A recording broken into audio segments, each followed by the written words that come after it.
আসসালামু আলাইকুম ইবতেদায়ী পঞ্চম শ্রেণীর শিক্ষার্থীরা, আশা করি তোমরা সবাই ভালো আছো। এডুকেশন অফ হিলালের পক্ষ থেকে তোমাদের আন্তরিক শুভেচ্ছা ও অভিনন্দন।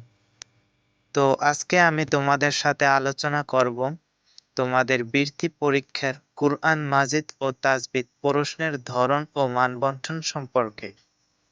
প্রিয় শিক্ষার্থীরা, তোমরা যারা আমার চ্যানেলে নতুন আছো সাবস্ক্রাইব করে নাও, আর যারা করেছো তাদেরকে অসংখ্য অসংখ্য ধন্যবাদ। প্রিয় শিক্ষার্থীরা, সামনের ভিডিওতে তোমাদের কুরআন মাজিদ ও তাজবিদ প্রশ্নের ফাইনাল সাজেশন দেওয়া হবে। প্রিয় শিক্ষার্থীরা, তোমরা স্ক্রিনের দিকে লক্ষ্য করলে দেখো, ইবতেদায়ী পঞ্চম শ্রেণীর বৃত্তি পরীক্ষা 2025, বিষয় কুরআন মাজিদ ও তাজবিদ, সময় 2 ঘন্টা 30 মিনিট, পূর্ণমান 100, প্রশ্নের ধরন ও মান বন্টন। ক বিভাগ কুরআন মাজিদ 70, এখানে তোমাদের ক বিভাগে রয়েছে 70 মার্ক। তোমাদের 1 নঙ্গে থাকবে সংক্ষেপে উত্তর লিখন 10টি। এখানে তোমাদের 10টি শর্ট প্রশ্ন থাকবে, 10টির অ্যান্সার দিতে হবে। তো 1 নঙ্গের জন্য তোমরা 10 মার্ক পাবে।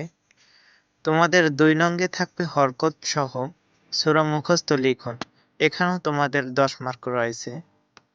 3 নঙ্গে থাকবে সূরার অনুবাদ লিখন, এখানেও 10 মার্ক।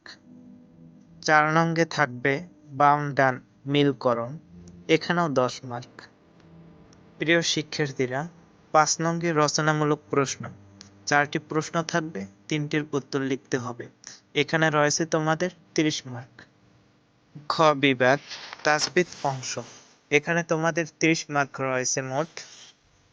তো 6 নঙ্গে রচনামূলক প্রশ্ন, 3টি প্রশ্ন থাকবে, 2টির উত্তর লিখতে হবে, এখানে রয়েছে তোমাদের 20 মার্ক। 7 নঙ্গে রয়েছে তাজবিদের কায়দা লিখন, এখানে তোমাদের 10টি কায়দা লিখতে হবে। প্রিয় শিক্ষার্থীরা, আশা করি তোমরা প্রশ্নের ধরন ও মান বন্টন বুঝতে পারছো। তো সামনের ভিডিওতে তোমাদের নমুনা প্রশ্ন ও সাজেশন দেওয়া হবে। আজকের মতো বিদায় নিচ্ছি, আল্লাহ হাফেজ।